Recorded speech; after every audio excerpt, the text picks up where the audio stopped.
do Evangelho de Lucas para a mensagem da parte de Deus nesta manhã. Evangelho segundo Lucas, capítulo de número 11, irmãos.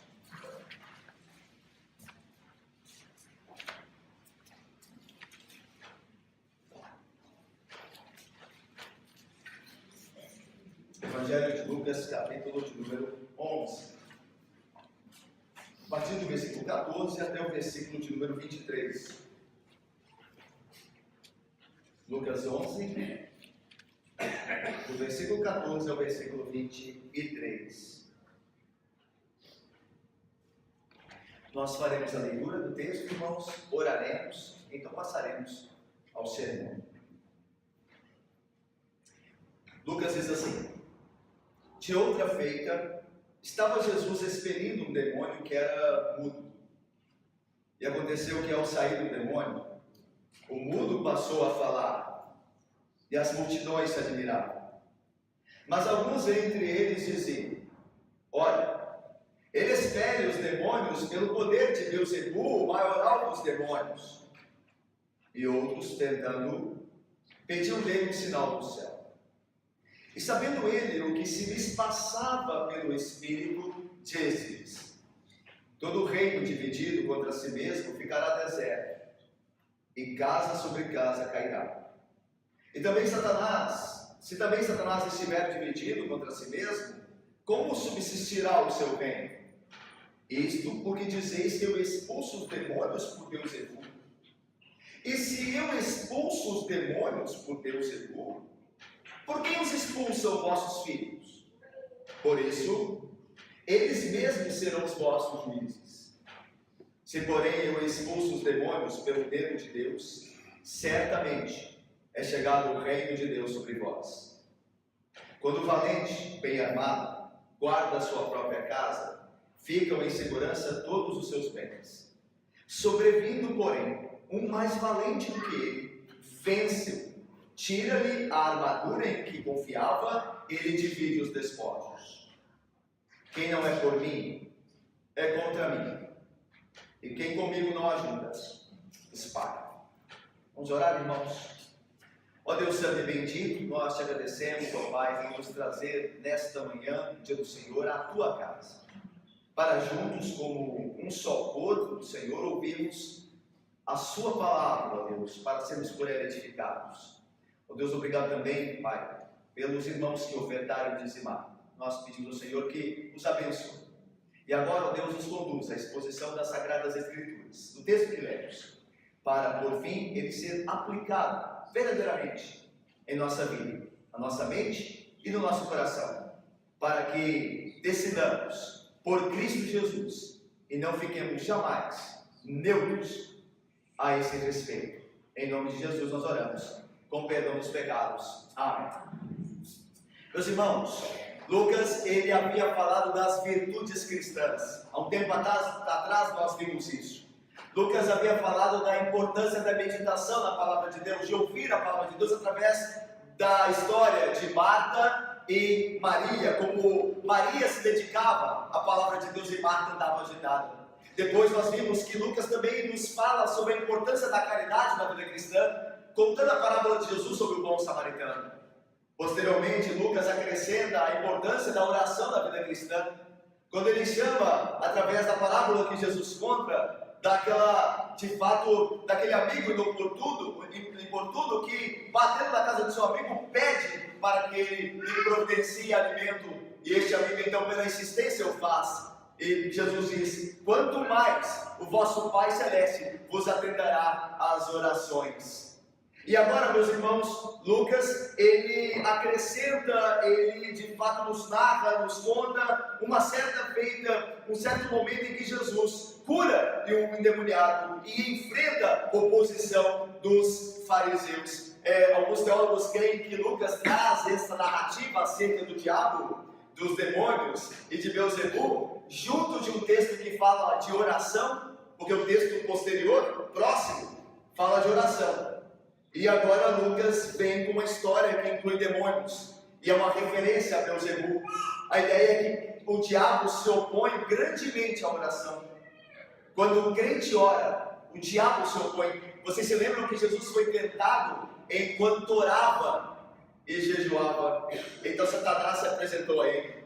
Satanás, meus irmãos, odeia, se opõe ferozmente à oração, porque ele sabe que por meio da oração Deus age e o crente é abençoado. Portanto, alguns teólogos entendem que Lucas acrescenta essa história agora, fora da cronologia. Lembra-se que Lucas, meus irmãos, não se preocupa com cronologia. Esta história, por exemplo, aqui acontece ainda na Galileia, em Cafarnaum. Nós já vimos que em Lucas, Jesus já deixou a Galileia e está se encaminhando a Jerusalém. Lembram-se? Mas agora Lucas vem com um relato fora do tempo, fora da cronologia, porque ele está preocupado com o assunto, com o tema. E agora nós vemos aqui esse momento, essa narrativa de Lucas acerca deste acontecimento. Vamos então explicar o texto, irmãos. Vamos expor segundo a bênção de Deus e a sua graça. Veja aí o versículo 14. De outra feita, estava Jesus expelindo um demônio que era mudo. Como nós sabemos que Jesus estava na Galileia? Como nós sabemos que Jesus estava em Cafarnaum, a cidade de Pedro, do apóstolo? Porque, meus irmãos, em Marcos 3, nos é contada a mesma história. E lá o evangelista Marcos nos diz que Lucas estava em Cafarnaum. Ele se dirigia à casa de Pedro. Por isso, então, nós já sabemos. Embora Lucas não nos informe, Marcos o faz, completando a narrativa, nos dando mais informações a respeito. Então nós sabemos que Jesus, nesse momento, está na Galileia dos gentios. Ele ainda não descera a Jerusalém para a sua última Páscoa. Então veja, de outra feita, em Cafarnaum, como sabemos agora, estava Jesus expelindo um demônio que era mudo. Jesus expeliu de muitos homens, muitos demônios. Isto era comum em sua atividade, mostrando sim o seu poder sobre a realidade, a natureza espiritual, como Deus que é. Portanto, diz o texto que ele expelia um demônio que era mudo. Mateus vai acrescentar que o homem endemoniado não só não falava, como também não via. Aqui em Lucas, ele simplesmente fala acerca da mudez do homem endemoniado. E veja o versículo 14 continua. E aconteceu que, tendo Jesus expelido o demônio, ao sair do homem, o mudo passou a falar. E as multidões se admiravam. Então as multidões ficaram perplexas, admiradas. E como nós vamos ver aqui agora nos versos seguintes, divididas também. Porque dentre a multidão existiam grupos que consideravam Jesus ser alguém importante, e outros, como nós veremos aqui, como já lemos, consideravam Jesus ser o próprio Beelzebul. Então as multidões não estavam só admiradas, elas estavam divididas. E não é assim, meus irmãos. Sempre que estamos diante do Cristo da palavra, a multidão está sempre dividida. Uns rejeitam, outros aceitam, uns concordam, outros não concordam. Isso pode acontecer até mesmo aqui agora. Quando a Bíblia é falada, alguns podem concordar, outros podem discordar, uns podem aceitar e crer, outros podem rejeitar. Assim é quando Cristo é exposto diante dos homens. Ele divide os homens entre aqueles que o aceitam pela fé e pela graça e aqueles que o rejeitam pela dureza dos seus corações. E aqui não é diferente, as multidões se admiravam. E veja o versículo 15. Mas alguns, veja a divisão, mas alguns dentre eles, dentre a multidão, diziam: ora, eles ferem os demônios pelo poder de Beelzebul, o maioral dos demônios. Versículo 16. E outros, tentando, pediam dele um sinal do céu. Os outros evangelhos, como Mateus, por exemplo, nos acrescentam um terceiro grupo. Aqui em Lucas, Fátima, presbítero Evanildo, presbítero Cortes, Dona Lúcia. Aqui em Lucas, Rose, nós temos, a Sandra, nós temos dois grupos distintos aqui. Aqueles que falavam que Jesus expelia os demônios pelo poder do maioral deles, Beelzebul, e aqueles que pediam o sinal do céu, da sua parte. Mas Mateus acrescenta mais um grupo, aqueles que diziam, perguntando uns aos outros o seguinte: será este o filho de Davi? Será este o Messias? Então havia um terceiro grupo dentre a multidão que perguntava: é este o Messias? É este o Cristo? O ungido de Deus? Porque o que ele faz é maravilhoso. O que ele faz é portentoso e nós estamos admirados. Meus irmãos, quem eram esses aqui? Alguns. Quem eram esses alguns? Lucas não deixa claro que ele apenas se refere. Alguns dentre a multidão diziam. Mas nós vamos aos outros sinóticos, aos outros evangelhos semelhantes. Mateus e Marcos. E assim, lembra, como costumeiramente acontece, eles não acrescentam também informações a esse respeito. Veja, Mateus e Marcos vão dizer que os escribas e fariseus. Entre a multidão havia escribas e fariseus que questionavam Jesus, que se opunham a ele. Então esses alguns de Lucas aqui, provavelmente, Graça, Jackson, Guilherme e Mandiuma, era entre esses escribas e fariseus. Pode muito bem se acrescentar aqui entre esses alguns, certamente os escribas e os fariseus. São eles que levantam essas questões aqui acerca da pessoa de Cristo. E aí você me pergunta, o que estavam fazendo os escribas e fariseus, uma vez que eles tinham o seu ofício em Jerusalém, da Galiléia? Porque Jesus está na Galiléia, ao norte de Canaã. Você tem Jerusalém ao sul de Canaã, você passa por Samaria, no meio, e depois você tem a Galiléia dos gentios ao norte. E esses homens estavam lá. Provavelmente, eles souberam da fama de Jesus. Essa fama de Jesus chega, sim, até a Jerusalém. Eles estavam operando milagres na Galiléia. E essa fama chega a Jerusalém. E esses escribas e fariseus, curiosos quanto a Cristo, e enciumados, Ângela, porque eles tinham inveja, porque o ministério de Cristo crescia, e que os homens o ouviam não como ouviam os fariseus, porque Jesus falava e fazia. Ele falava e ele ensinava como quem pratica, não segundo o ensino dos fariseus, que falavam, mas não faziam, não moviam o dedo para fazer. Então, isso provoca um ciúme nos fariseus, nos escribas. E eles, então, questionando o ministério de Cristo, sobem no mapa, ou descem na geografia, sobem ou descem para a Galiléia, para ali se encontrarem com Jesus. E é como nós vemos aqui, questionado agora. É verdade que eles estavam, André, já dispostos a rejeitar o ministério de Jesus. Quando eles descem da Judéia até a Galiléia, eles já estão predispostos a rejeitar o ministério de Jesus, independente do que veriam ali. Tanto que alguns dizem, é o Filho de Deus? É esse o Filho de Davi? Ou seja, poderia Beelzebul estar curando homens? Como Satanás faria isso? Não é Satanás que impõe dor aos homens, sofrimento, angústias, pecado, mas este faz uma obra totalmente diferente. Este cura, perdoa, liberta, traz de fato consciência plena no homem. Assim Cristo faz, assim Cristo opera.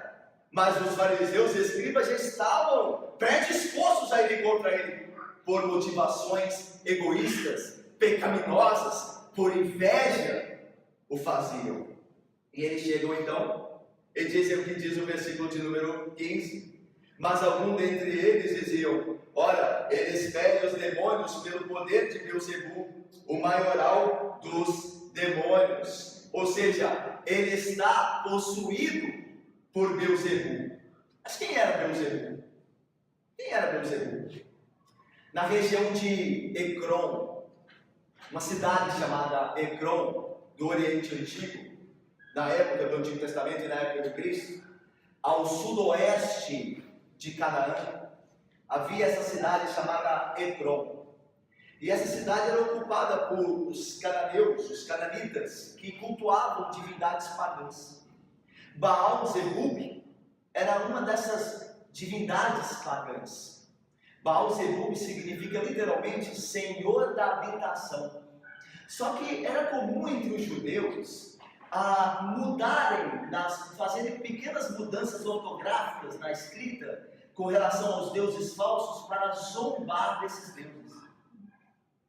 Os judeus, nos seus escritos antigos, quando eles iam escrever acerca dos deuses pagãos dos outros povos, eles mudavam a ortografia para zombar dos deuses pagãos. Então, Baal-zebub, ele passou por uma mudança ortográfica entre os judeus, que se tornou não um senhor da habitação como era no original, mas o Senhor do esterco, o Senhor das moscas. Era uma maneira de zombar daquele Deus pagão. Bom, o Novo Testamento vai associar Baal-zebub a Satanás. Tanto que aqui no texto você já tem um indício disso. Baal-zebub é chamado aqui príncipe dos demônios, o maioral dos demônios. E quem é o maioral dos demônios, senão o próprio Satanás? Em outras palavras, os judeus estão acusando esses escribas e fariseus, algum entre a multidão, estão acusando Jesus de ser o próprio Satanás. Ele é Satanás. É pelo poder de Satanás que ordena aos demônios. Portanto, nós estamos diante do próprio Satanás. Mas vamos mais. Versículo de número 17. Versículo 16. E outro grupo distinto, tentando, veja a inclinação má, a intenção maldosa, maligna, querendo provar a Jesus, pediam dele um sinal do céu. Meus irmãos, o apóstolo Paulo escreveria dizendo que os judeus vivem pedindo sinais. Lembram-se? Os gentios querem sabedoria. Os judeus pedem sinais. Os judeus queriam ver sinais. Não era diferente com este grupo dentro da multidão. Mas já não bastavam os milagres que Jesus operava na Galileia? Já não eram o bastante? Já não seriam eles o suficiente para provar que Cristo é o filho de Davi, o Messias? Como de fato se levantava a questão entre aquela multidão naquele momento? Meus irmãos, saibamos de algo que eu quero que os irmãos já sabem. Então relembremos. Meus irmãos, quando não se quer aceitar a Cristo, tudo é motivo. Tudo é motivo. Sempre haverá falta de algo. Sempre estará faltando algo quando se não deseja fazer o bem.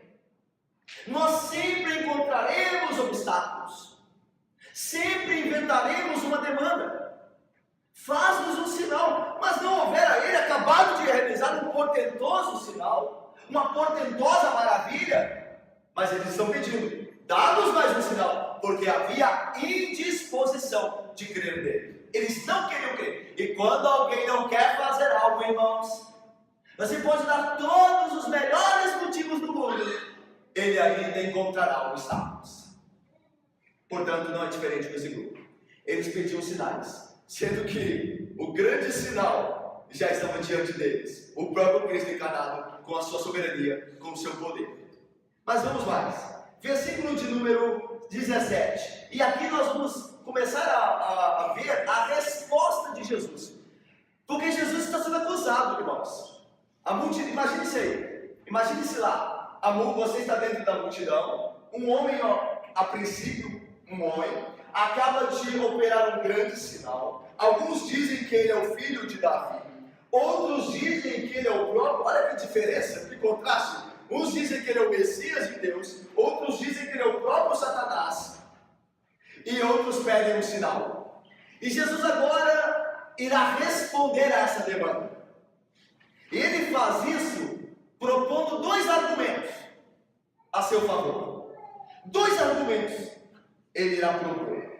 Vamos ver o primeiro. Olha aí como ele responde. Versículo de número 17.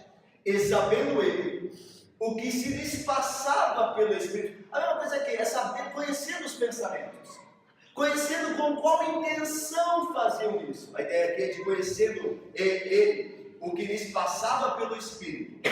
Diz-lhes: todo reino dividido contra si mesmo ficará deserto, e casa sobre casa cairá. Ou seja, se um reino se levantar contra ele mesmo, se houver uma guerra interna em um reino, este reino não permanecerá.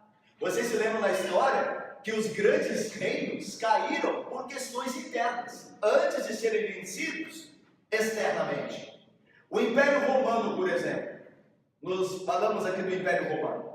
O Império Romano não caiu pelas mãos dos bárbaros. Não. Antes caiu pela sua corrupção interna, pela sua imoralidade.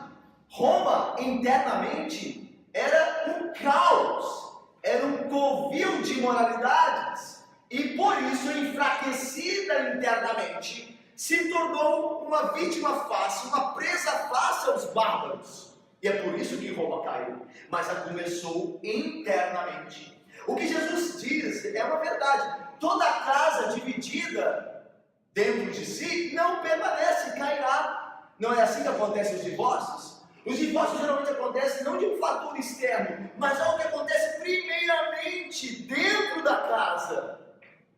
E essa casa está frágil, ela cairá.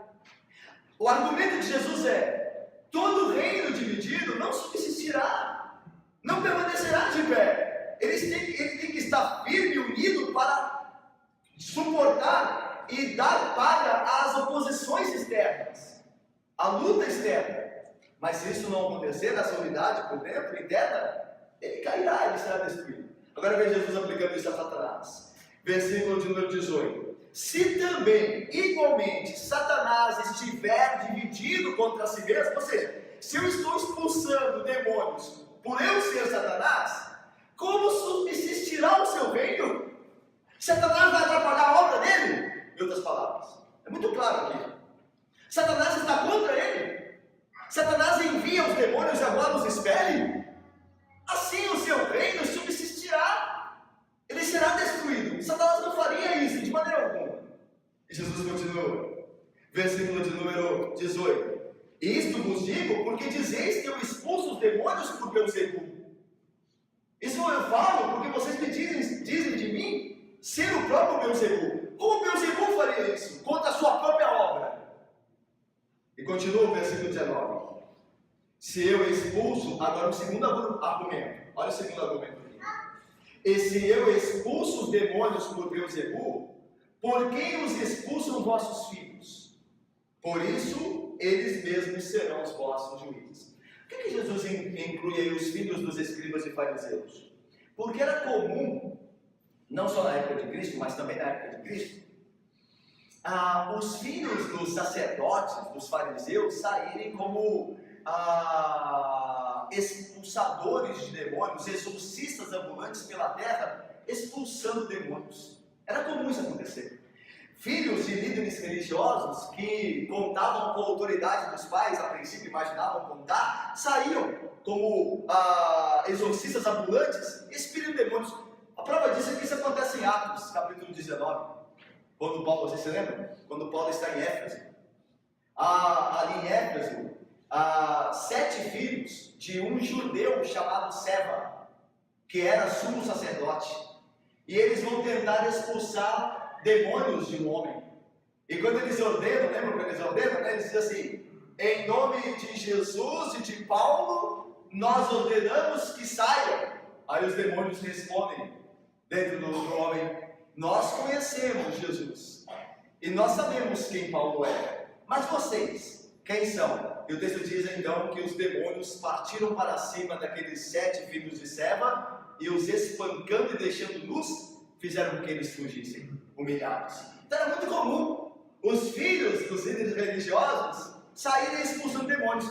O argumento de Jesus o primeiro argumento que nós vimos: se Satanás está expulsando os próprios demônios que ele envia, é uma coisa ilógica, porque não pode estar contra o seu reino. O segundo argumento quando os seus filhos expulsam, eles estão certos. Agora, quando eu expulso, eu sou o diabo. Os seus próprios filhos provarão a inconsistência da lógica de vocês. Porque quando eles fazem, eles estão certos. Deus está com eles, porque são seus filhos. Agora, quando eu faço a quem vocês invejam e odeiam, então eu faço pelo poder de Beelzebul? Que lógica é esta? Os seus filhos serão vossos juízes. Eles provarão a falta de justiça do argumento, da pronúncia, da proclamação de vocês em me considerarem Beelzebul. Então Jesus aqui sabiamente propõe esses 2 argumentos. E continua, versículo 20. Agora ele vai propor uma outra realidade, que é de fato verdadeira. Olha o que ele diz no versículo 20. Vamos ler juntos? Leiamos. Se porém eu expulso, certamente chegará o reino de Deus sobre vós. Jesus vai destruir a argumentação de que ele o faz pelo poder, vou dizer, de Beelzebul. Ele vai dizer assim: Beelzebul não pode estar dividido entre si mesmo. Ele não pode fazer algo contra a obra dele. Então ele destruiu essa possibilidade. Aí ele vai usar um outro argumento que vai destruí-la mais ainda. Os seus filhos fazem isso e vocês aprovam. Porque eu faço, eu sou rejeitado. Destrói o argumento. E agora ele vai com uma contraposição que é a verdadeira. Aí ele diz: uma vez que essa possibilidade está destruída agora, de eu fazer isso pelo poder de Beelzebul, então se é chegado, só há uma possibilidade então, se não é o diabo, é chegado entre vós o reino de Deus. Se não é o diabo, e não poderia ser que faz essas coisas, então Deus faz. E eu faço pelo dedo dele. E é entre vós chegado o reino. É interessante que quando Mateus fala quando ele relata essa narrativa no seu evangelho, ele não usa o dedo de Deus. Ele usa o Espírito de Deus. Se eu faço de Jesus, se eu faço isso pelo Espírito de Deus, é certo que é chegado entre vós o reino. Aqui Lucas usa a expressão dedo de Deus. E é interessante que Lucas faz isso propositalmente. Ele faz isso com objetivo. Ele quer nos levar ao Antigo Testamento. Quando ele fala que Jesus age pelo dedo de Deus. E o que tem lá no Antigo Testamento que nos lembra o dedo de Deus, que é associado aqui? Você se lembra quando Moisés é enviado por Deus a Faraó? E Moisés, pelo poder de Deus, começa a mostrar e ser instrumento das maravilhas de Deus na terra do Egito, para condenar a terra do Egito e principalmente os seus deuses, os seus demônios. É disso que nós estamos falando aqui. Os magos de Faraó tentam imitar os milagres de Moisés. E eles conseguem até certo ponto fazê-lo, ludibriar Faraó, enganá-lo e copiar os milagres. Só que chega um ponto que eles não conseguem mais. E quando eles não conseguem mais, o texto de Êxodo diz que eles vão a Faraó e diz assim: isto é o dedo de Deus. Deus está fazendo essas coisas. E nós não temos como ir contra ele. Nós não podemos. E diz a Faraó: deixe o povo judeu ir, o povo hebreu ir, deixe eles irem. Isso é o dedo de Deus. E agora Lucas diz: é certo que eu faço pelo dedo de Deus. E por isso, o reino é chegado entre vós. Quem está aqui é o reino. Não é Beelzebul. Longe disso. Pena que não dará para nós expormos hoje, porque também não é o nosso texto. Mas em Mateus, nessa mesma narrativa, nos é acrescentada aquela palavra de Jesus que diz: todo o pecado do homem lhe é perdoado. Mas quem blasfema contra o Espírito, esse não terá perdão. Nem nesta vida, nem na porvir. É nesse texto, nesse contexto que Mateus diz isso, que Jesus fala isso e Mateus relata. A ideia de que alguém que tem conhecimento da doutrina, como tinha os escribas e fariseus, eles olham uma coisa que é lógica que é de Deus, é lógico que é de Deus, e dizem que é do diabo. Alguém que cresceu na igreja, nasceu na igreja, se voltar contra Deus de tal maneira, dizer que aquele é do diabo, sendo que está assim, patente, claro que é de Deus, este não obterá perdão, nem agora, nem no futuro. É nesse contexto que é a blasfêmia contra o Espírito Santo. Isso aqui é muito interessante, mas não é nosso ponto propriamente agora. Mas vamos lá, voltando ao versículo de número 20. Se porém, que é a possibilidade, é de fato que acontece, eu expulso os demônios pelo dedo de Deus, certamente é chegado o reino. Por que é chegado o reino? Porque o rei está ali. O rei está entre eles. Então é chegado o reino de Deus sobre vós, não é entre vós. É sobre, acima de. Vocês devem obedecer o rei, não se opor a ele como vocês estão fazendo. O reino de Deus é chegado não entre vocês, não é mais um dos reinos que vocês têm. Tem o reino, o Império Romano, vocês já passaram pelo Império Persa, o Assírio, agora é o reino de Deus aqui entre vocês. Não. Sobre vocês, sobre vós, o reino de Deus é chegado. Deve ser obedecido, o Rei Jesus Cristo. Mas veja mais, versículo de número 21, Jesus vai explicar o que está acontecendo ali. Olha só como Cristo é paciente e bom. Ainda que condenando os fariseus e escribas naquele momento. Ele destrói a possibilidade de ser por Beelzebul que ele opera aqueles sinais. Ele, de fato, mostra a realidade, o que está acontecendo, que o dedo de Deus está agindo, e agora vai explicar como isso acontece. Olha o versículo de número 21. Quando o valente, vamos ler juntos? Versículo 21 e 22. Leiamos. Quando o valente, bem armado, guarda sua própria casa, ficam em segurança todos os seus bens. Sobrevindo, porém, o mais valente do que ele, vence-o, tira a armadura em que confiava e divide os despojos. Quando o valente aqui é uma referência a Satanás. Quando um valente bem armado guarda a sua casa, está falando de Satanás. Satanás é o valente que está bem armado, ou seja, ele tem poderes. Satanás tem poderes, não maiores do que Deus, mas tem poderes. Então ele está bem armado. Ele então bem armado guarda o que é seu sobre sua posse, sua possessão. Então a ideia de que ele fez dos homens cativos. Uma vez que os homens caíram no intento de Satanás, uma vez que Adão e Eva caíram à tentação, cederam à tentação, eles ficaram debaixo do poder de Satanás. Então Satanás está bem armado, tem o seu poder, e agora os homens são cativos. Mas aí Jesus diz, então, sobrevindo um mais valente do que ele, alguém mais poderoso do que Satanás. Essa é uma referência ao próprio Cristo. E não seria Jesus de fato mais poderoso do que Satanás? No início de Lucas, Jesus vence Satanás, quando Satanás o tenta no deserto. Ele vence Satanás, ele é mais poderoso, é mais valente do que ele. Isso já foi provado. E seria ratificado na cruz, segundo o texto que nós vemos em Colossenses. E o expôs a potestades, os principados, a vergonha, triunfando dele sobre a cruz. Quando Jesus é fraco, ele é assim, ainda assim vence Satanás. Crucificado, ele está vencendo Satanás. Aí Paulo vai dizer, porque quando Deus é fraco, ele é mais forte que a força dos homens. Quando ele é fraco, quando Jesus estava fraco na cruz, ele estava vencendo aquele que não poderia ser vencido por nós. Estava vencendo ali Satanás. Então Jesus é o mais valente.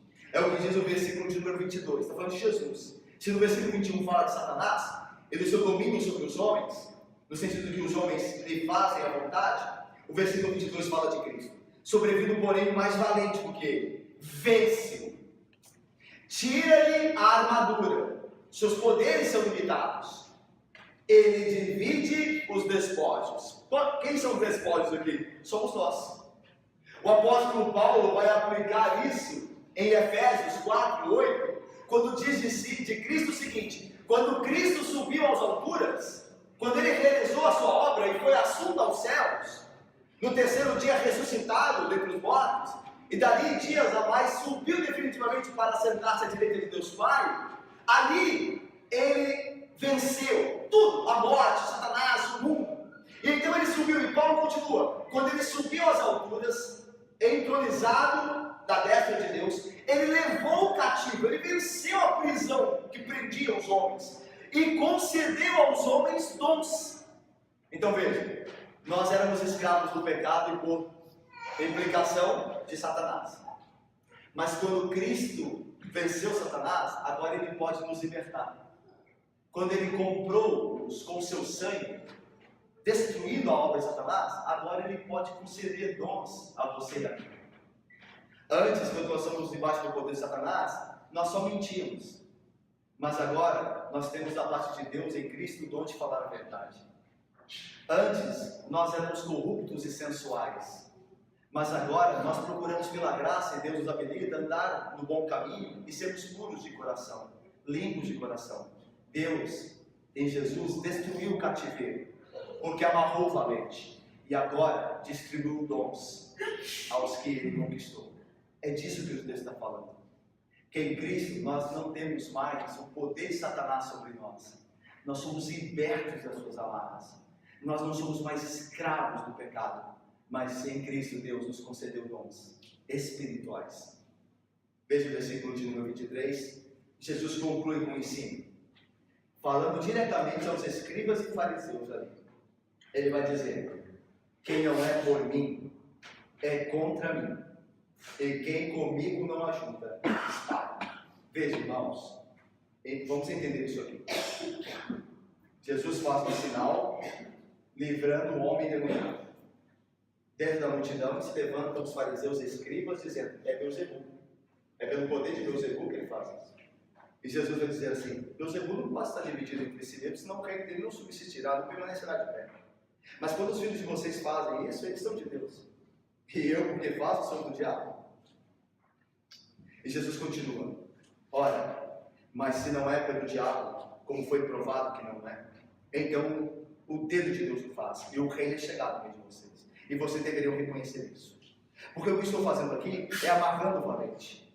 Porque eu sou mais valente do que ele. Eu tenho mais poder do que ele. E eu estou despojando dos seus bens, libertando os homens, como eu libertei esse mudo, por causa do demônio, que agora falam. E vocês não veem? Aí Jesus fala e diz, ora, vocês fiquem sabendo que se vocês não são por mim, vocês estão contra mim. Se vocês não estão ajuntando para o reino, vocês são inimigos do reino, espalhando. Ou seja, não há diante de Cristo neutralidade. Ou você está a favor dele, ou você é inimigo dele. Ou você e eu ajudamos o reino, ou estamos prejudicando o reino. Não existe neutralidade. Todas as nossas ações, todas as nossas palavras, ou estão contra ou a favor de Cristo. Não existe meio do mundo. Aqui, não existe aqui meio do mundo. Eu não sou nem muito a favor, nem eu prefiro ficar imparcial aqui. Enquanto a Cristo não existe isso. Ou está a favor dele, ou é inimigo dele. Ou está ajudando a sua obra, ou atrapalhando. Vamos às aplicações aqui, são 3. Vamos lá? Primeiro, irmão, presta atenção aqui, que é muito importante. É a parte importantíssima, a mais importante do sermão. Porque nós entendemos o texto. Mas agora ele tem que falar conosco, tem que ser aplicado a nós. Tem que mudar pelo Espírito Santo, pela verdade, a nossa vida. Veja o primeiro. A primeira aplicação é o seguinte. O amor a si mesmo, o nosso amor, acima de tudo, por nós mesmos, é inimigo do pensamento reto. Se você ama você mesmo, acima de tudo, você nunca vai entender a verdade. Porque o amor próprio é contrário à verdade. Aqueles homens, os fariseus e os escribas, tinham provas mais que suficientes de que o Cristo Jesus vinha de Deus, que aquilo era realizado por um dedo de Deus, mas eles chamaram a Jesus de Beelzebul. Porque amavam. Esses homens não eram inteligentes, irmãos. Vocês acham que os escribas e fariseus não eram homens lidos? Eram de fato versados na lei. Eram homens que frequentavam a igreja, mas amavam a eles mais do que tudo. E se alguma coisa se colocava como obstáculo para a glória deles mesmos, eles os destruiria. Ele destruiria aquilo que se colocaria como obstáculo. E por isso não reconheceram a verdade. Toda vez que nós amamos a nós mesmos, nós vamos falar e fazer coisas que nós terríveis, que nós jamais imaginaríamos. Ontem, estava vendo uma reportagem, assim, parece um filme de terror, algo macabro. Mas aconteceu. Um filho que matou a própria mãe, filho de 54 anos, formado já, uma pessoa já com conhecimento, com diploma, matou a mãe dele por dinheiro, comprou um baú, uma espécie de baú, e cimentou com a mãe dentro. Por causa de dinheiro. Não, a gente fala assim, essas pessoas são loucas. Não são loucas, irmão. São pessoas que estudaram, que têm diploma. Só que o amor a si mesmo, o amor ao ter um dinheiro para mim, quer acima de tudo, a minha mãe é um empecilho para mim, levará os homens a fazerem coisas inimagináveis. E aí, o problema é que nós vemos esses casos e nós falamos assim, eu nunca jamais faria isso. Mas aquele rapaz, esse homem de 54 anos, quando matou a mãe dele, você acha que quando ele era novo ele pensava fazer isso? Você acha que quando ele tinha 20 anos, ele pensou em algum momento em fazer isso? Muito provavelmente não. Como muitos que fazem coisas semelhantes, nunca jamais passou pela cabeça deles. Até que precisaram por amarem a si mesmos. O amor a si mesmo será sempre inimigo do reto juízo. Mas aquele que de fato negar a si mesmo, tomar a cruz, tem um lugar de segurança, paz e honra ao lado de Cristo. Segundo, nós estamos seguros naquele que é o mais forte. A Bíblia diz que contra os de Jacó não vale encantamento. Satanás não tem poder contra os crentes. Não diz Jesus, ou quando um valente tem um certo armamento e tem o seu sob domínio, vem o mais forte do que ele, toma-lhe, amarra-lhe e toma-lhe os pertences. O crente, meus irmãos, uma vez salvo, o Satanás não tem mais domínio sobre ele, não tem mais poder. E nós vimos tanta, meus irmãos, e Deus nos guarde, porque nós somos pecadores também, Deus nos guarde cair nisso, mas tanta ignorância. Pessoas já crentes, já com medo de Satanás está destruindo a vida dela, que Satanás tomou posse de tudo que é dele. Isso não acontece, irmãos.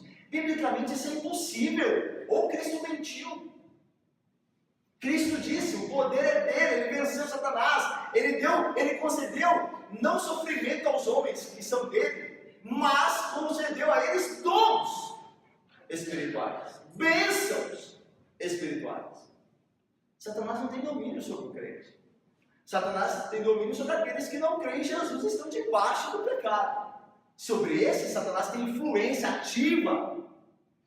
Mas sobre os que já se arrependeram verdadeiramente de Cristo, nenhuma. Satanás só pode lhes fazer algo, pode lhes tentar, se Deus o permitir. E ainda assim não será triunfante no final sobre os crentes. Lembre-se de Jó. Jó era um homem temente a Deus. Satanás propôs algo, Deus o permitiu, porque tinha todo o controle da situação. Como acabou Jó? Só é lá no final lá. As bênçãos de Jó foram muito maiores depois do teste dele, porque Deus o guardou de Satanás, ainda que Jó fosse exposto à tentação de Satanás. Terceiro e último, e eu creio que esse aqui é o ensino principal do texto, e a aplicação aqui então também deve ser de fato guardada. Se nós não estamos com Cristo, se não cremos nele verdadeiramente, nós devemos saber que estamos contra ele.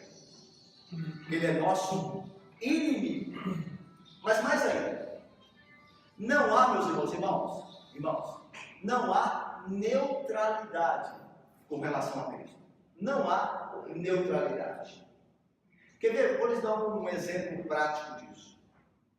Se você está numa conversa, lá na padaria, no supermercado, aí na semana, durante a semana com alguém que não é crente, e você vê Cristo sendo desprezado na conversa, a sua palavra, e você e eu não nos posicionamos, nós estamos contra Cristo. Não é questão de, olha, eu achei melhor não falar nada. Não. Nós estamos contra. Quer ver um caso que fica muito claro para a gente como exemplo? Imagine que você está com seu marido ou com a sua esposa num lugar assim, num evento, uma festa. E aí alguém começa a caçoar do seu marido ou da sua esposa. Começa a zombar dele de maneira feroz, maligna, querendo desprezar, humilhar. E você não diz nada. Você fica calado. Você não concorda, mas também não aprova. Fica calado. Quando chegar em casa, se o casal for um casal normal, quando chegar em casa, o cônjuge que foi humilhado e não teve o apoio do seu outro cônjuge, vai dizer assim, por que você não falou nada? Por que você não me defendeu? Ah não, mas eu mexi. Não, mas você podia fazer isso. Eu sou sua esposa, eu sou seu marido. Você não podia concordar. Mas eu não falei nada. Mas você tinha que falar uma coisa.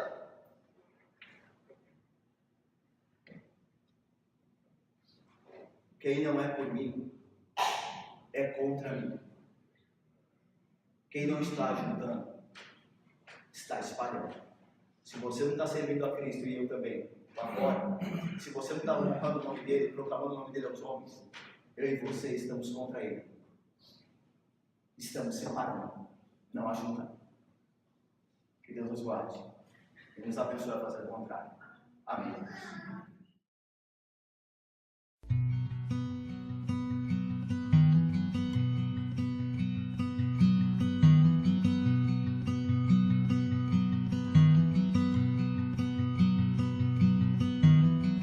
A mighty fortress is our